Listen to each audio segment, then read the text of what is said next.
থেকে শুরু করে এখন পর্যন্ত সে ভোট আমাদের উঠেনি, কিন্তু আমাদের পার্টি নেতৃত্ব যারা আছে আমাদের পার্টি অফিসে সবসময় চেষ্টা চলছে। মনি মাস্টার আছে, মতিউর ভাই আছে, এরা আপনার চেষ্টা করছে। কথাটা কিছু একটু তুলে ধরবেন আপনাদের সামনে। আপনাদের ভয় কিছু নাই,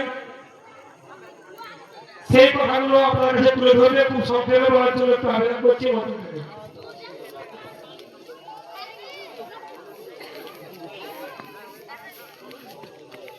ধন্যবাদ। আমরা চলাফেরা করি তখন পর্যন্ত আমরা সুরক্ষিত। পশ্চিমবাংলার বাইরে যখনই আমরা চলে যাই, বিহার বলুন, উত্তরপ্রদেশ বলুন, দিল্লি বলুন, মুম্বাই বলুন, আপনি উড়িষ্যার কথা বলুন, সব থেকে বেশি কথা ভেসে আসে আমাদের কাছে উড়িষ্যার কথা। যে উড়িষ্যাতে বাংলা ভাষায় কথা বলতে গেলে আমাদের কোনোদিন দেখা হয় না আমি হিন্দু না আমি মুসলিম। সকল সম্প্রদায়ের মানুষের উপরে আমাদের উপরে